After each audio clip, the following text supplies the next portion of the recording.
Bismillahirrahmanirrahim. Yang pertama adalah masalah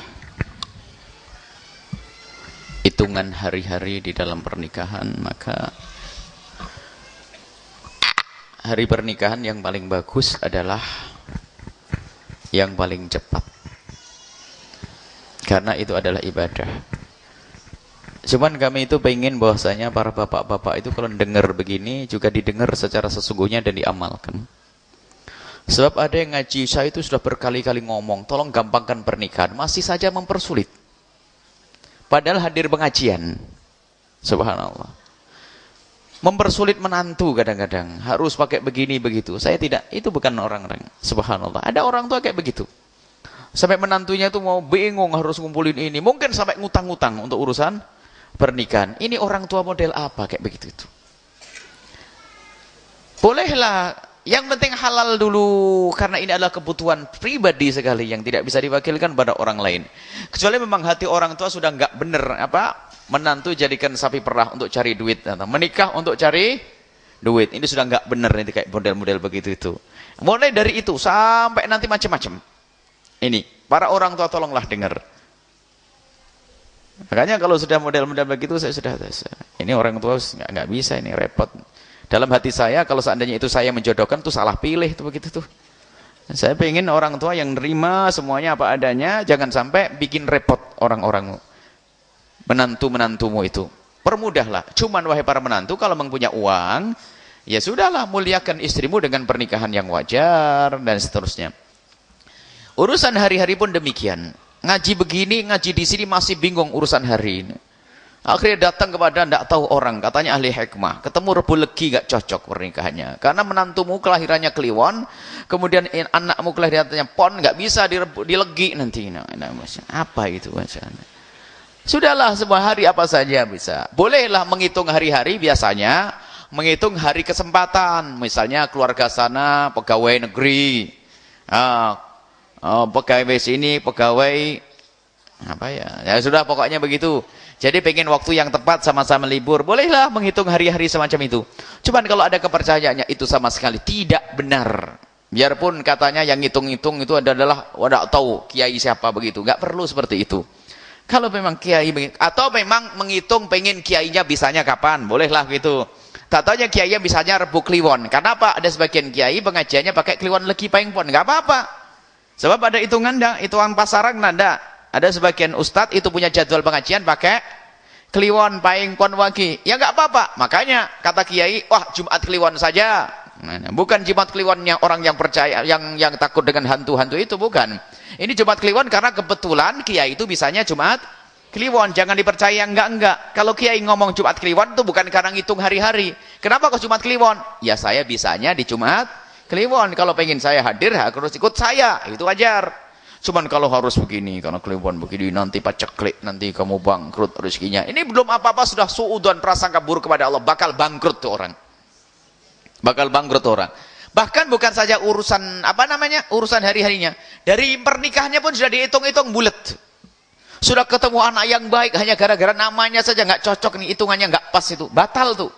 Innalillah. Bagaimana sudah istikharah mantep, cuman Buya namanya ndak cocok sudah. Ya, kenapa kurang satu huruf? Ya sudah, kalau Yahya tambah Yahyae gitu saja. Kok susah benernya. Ada orang aneh-aneh ya. Jadi ada jangan hal-hal semacam itu. Apa yang hendaknya kita lakukan di saat kita menikah? Pertama adalah dilihat orang itu baik, kemudian istikharah. Setelah istikharah jalani. Kalau memang dimudahkan itulah yang akan baik. Kemudian setelah itu lakukan pernikahan secepatnya. Tunangan panjang-panjang itu membuka setan. Tunangan yang jauh-jauh itu membuka kesempatan setan untuk masuk. Kalau sudah tunangan itu sudah mulai berpikir macam-macam hayalan.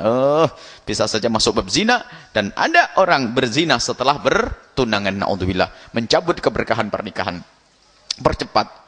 Cuman biasanya alasannya laki-laki mertua. Aduh, mertua saya menuntut saya harus resepsinya begini. Kalau begitu kayaknya salah pilih ente punya mertua kayak begitu. Cari mertua yang lain saja deh kalau begitu caranya.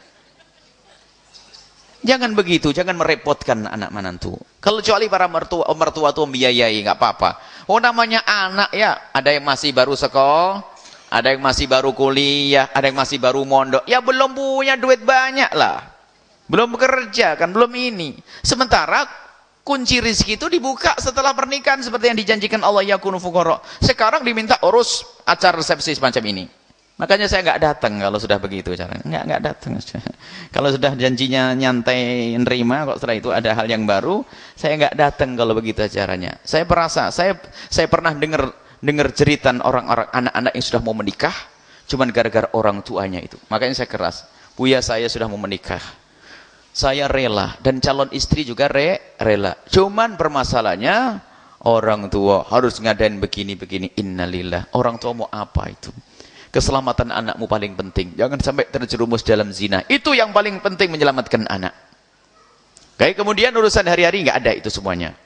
Nggak usah pakai hari-hari. Hari-hari ketepatan saja ketemu hari pon, kliwon wage itu tepatan saja urusan hitung-hitungan kesempatan. Bukan hitung-hitung berkah dan tidak berkah. Sebaik-baik kebaikan, khairul birri ajiluhu. Sebaik-baik kebaikan itu dipercepat. Kalau ada seorang anak gadis sudah pengen menikah, artinya saat itu sudah pikirannya kemana-mana. Maka agar reda pikirannya dan hatinya tentrem, ya secepatnya. Jadi itu pilihan istimewa itu. Dan semuanya menghendaki kayak begitu para calon-calon pengantin. Kalau sudah orang pengen menikah ditunda, coba ditunda, kok ditunda sehari kayak setahun. Bahkan jangan ditunda oleh para orang tua. Hari semuanya baik. Nggak usah pakai hitung-hitungan seperti itu. Kalau mencari hitungan kesempatan. Adapun nikah 1 tahun 4 orang pun boleh. Nikah semasal kakak adik juga boleh. Ini tidak tahu keyakinan di mana-mana ini ada. Keyakinan ini awas hati-hati para orang tua dengar. Jangan adiknya kakaknya nikah hari ini. Tak taunya apa? Adiknya nyusul mau menikah katanya tahun depan nak. Pamali apa? Orailok Jawa Timur. Enggak becek. Tahu lagi, pokoknya macam-macam dah. Tahu di Batam sana apa istilah ini ya? Ini Jawa Timur ada, kalau di Jawa Barat pamali ya. Orailok. Orailok. Jangan punya keyakinan semacam itu. Naudzubillah, ternyata anak sudah pada puncak-puncak bangkitnya syahwat. Sering itu, tak tahu aja pengen nikah, suruh nunda 1 tahun, lihat. Nunda 1 tahun sudah janjikan orang tuanya tahun depan nak bulan ini iya. Akhirnya sang anak ini sudah pun kita sudah mau menikah. Sudahlah, yuk kita yang penting senang-senang. Berzina sebelum pernikahan, naudzubillah. Orang tua masuk neraka lebih dulu tuh, hati-hati.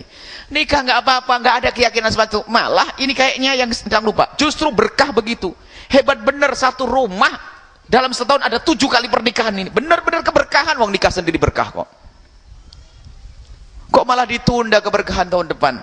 Kalau faktor biaya, diringankan biaya. Mungkin kalau 1 tahun beriringan, biayanya berat. Kalau bulan ini ada pernikahan, bulan depan lagi ada pernikahan, berarti berat. Kalau berat, dibarengin saja ringan. Enak lagi, nggak ada larangan semacam itu. Maka para orang tua jangan percaya itu, nggak tahu dari mana ilmu itu. Nggak, 2 menikah double boleh.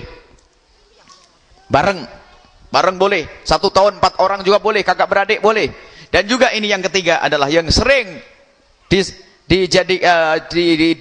yang menjadi sebab kedzaliman kepada anak adalah kalau kakaknya belum menikah, adiknya tidak boleh nikah. Ini orang tua yang masuk neraka lebih dulu nih, hati-hati.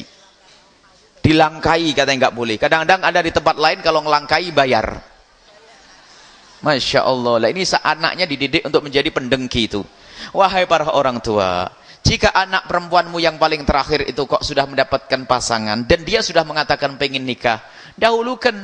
Tapi kakaknya belum loh, kakaknya belum tentu mau menikah dan belum ada calonnya. Biar adik yang menikah, biar tetap bersemangat untuk segera menikahi. Para orang tua tolong, sudah di sini masih nggak dengar ini yang menjadi masalah. Kalau memang adiknya dapat duluan, silahkan duluan, alhamdulillah. Dan sebagai kakak yang didahului oleh adiknya, makalah jadilah kakak yang bersih hati. Bagaimana kakak bersih hati? Kakak bersih hati itu lihat, dek, karena kamu duluan dek, semua ini insya Allah perhiasan gue pakai dulu dah dek untuk kamu dek, nggak apa-apa. Jangan ngedumel, ngedengki. Oh kalau model hati ngedengki kayak begitu susah cari suami. Kalau ada suaminya tahu, dengar pun tidak akan mau nikah dengan perempuan kayak begitu. Jadi wahai para kakak, jika engkau didahului adikmu, berbahagialah dan senanglah karena adikmu telah terbuka pintu halal. Maka kalau engkau bergembira dengan pernikahan adikmu, maka engkau pun akan segera mendapatkan pasangan yang baik. Ini ada di masyarakat kita yang masih nyalip. Enggak boleh itu railok, pamali enggak boleh nak. Jangan nak, jangan nak. Sementara adiknya sudah keburu ingin menikah, tak tahu harus ditahan-tahan gara-gara yang demikian itu. Haram bagi orang tua menahan yang demikian. Hati-hati wahai para orang tua, tolonglah didengar dan didengar. Permudahlah urusan pernikahan.